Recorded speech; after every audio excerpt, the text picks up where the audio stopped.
ঢাকার উত্তরায় যে মাইলস্টোন স্কুল অ্যান্ড কলেজের যেই বিমান দুর্ঘটনা সম্পর্কে যে এতগুলো বাচ্চা মারা গেছে তাদের শোকে বা তাদের আত্মার মাগফিরাত কামনায় হচ্ছে আমরা এই মোমবাতি প্রজ্বলনটি করছি। আর আমরা চাই যাতে এর সুষ্ঠু কোনো বিচার হয়, কারণ একটা স্কুলে আমরা জানতে পারছি যে হয়তো তাদের স্কুল ছুটি হয়ে গেছে কিন্তু তারপরেও তারা এক্সট্রা ক্লাস করার জন্য সেখানে ছিল। স্কুল শেষ হওয়ার পরে আবার কিসের এক্সট্রা ক্লাস আমরা সেটা জানতে চাই। তাহলে যদি এই এক্সট্রা ক্লাসটা না করতো তাহলে এতগুলো বাচ্চা মারা যেত না।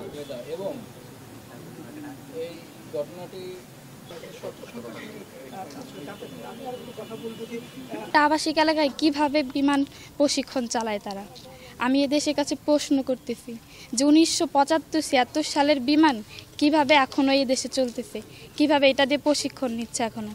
এই যে কতগুলো তাজা প্রাণ ঝরে গেছে, এগুলো দায়ভার কে দিবে?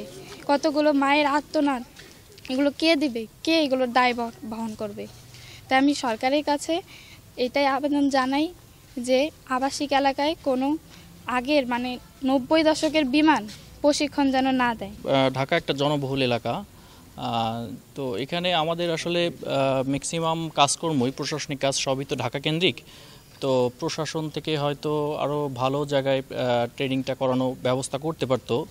তো আশা করি পরবর্তীতে এটা সরকার এখান থেকে শিক্ষা নেবে, যাতে এই যে এতগুলো আসলে স্টুডেন্ট মারা গেল, ছাত্রছাত্রী, এবং এদের দেখবেন ম্যাক্সিমামই খুব অল্প বয়সের। এরা হয়তো মা বাবার কোল থেকে মাত্র শিক্ষা প্রতিষ্ঠানে আসছে এমন ছাত্রছাত্রীও আছে। তো এই যে মারা গেল হয়তো সকালবেলা তার বাবাকে বা মাকে বলতে হবে না যে আমার জন্য টিফিন করো, সেটা আর করতে হচ্ছে না।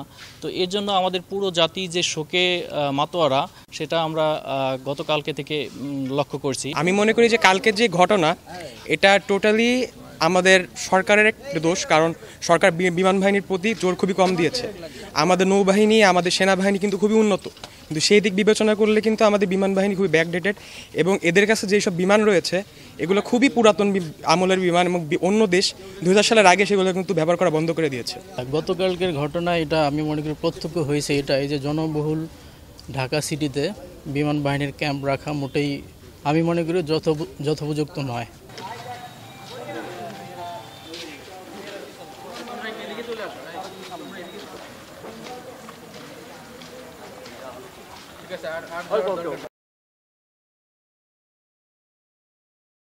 ওয়ালটন এখন দেশের সীমানা পেরিয়ে পৌঁছে গিয়েছে 50টিরও বেশি দেশে। ওয়ালটন, ঘরে ঘরে বিশ্বজুড়ে।